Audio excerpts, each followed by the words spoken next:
उसका बेटा जिसने आज तक किसी लड़की में जरा सा भी इंटरेस्ट नहीं दिखाया। अचानक उसके फ्लैट में लड़कियों की चप्पलें देखी। माँ तो एकदम कंफ्यूज हो गई। झट से अंदर चली गई ये देखने की मामला क्या है। सोफे पर कोई लेटी हुई थी और वो थी एक बेहद खूबसूरत लड़की। माँ का तो दिल खुशी से झूम उठा।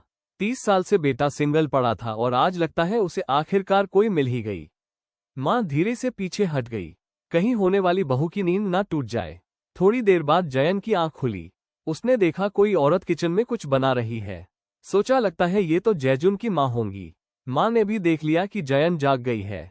जून तुरंत बोल उठी, आंटी प्लीज गलत मत समझिए, मैं बस पड़ोस में रहती हूँ। माँ मुस्कुराई, बोली हाँ हाँ समझ गई, लेकिन अंदर से तो वह पक्के तौर पर मान चुकी थी कि यही उसकी बहू बनने वाली है।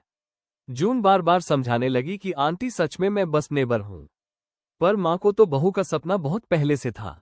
अब इतनी आसानी से कैसे जाने देती। 3 सेकंड में पूरा दावत का टेबल लग गया। इतने प्यार से बनाया खाना कि जीवन मना ही नहीं कर पाए। एक चम्मच सूप लिया और बस सोचा, वाह आंटी का हाथ तो लाजवाब है। बाल बांध लिए और दिल खोल के खाने बैठ गई।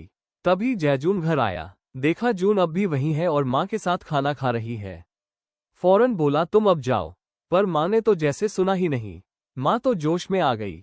बेटे की बचपन की शर्माने वाली बातें बताने लगी।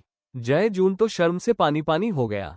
माँ तो और आगे बढ़ गई, बेटा इसका बर्थडे कब है, क्या पसंद है इसे। अब जयजून से बर्दाश्त नहीं हुआ, बोला ठंडे लहजे में अब तुम जाओ। जून मुस्कुराई, बोली आंटी खाना बहुत अच्छा था और चली गई।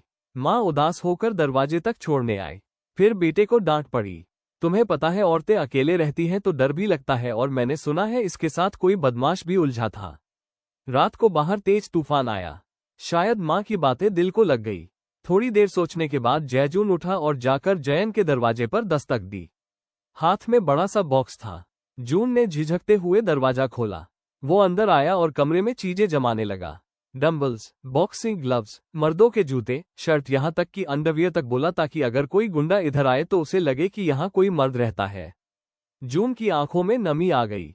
उसे समझ आ गया, वो ये सब सिर्फ उसे महफूज महसूस कराने के लिए कर रहा।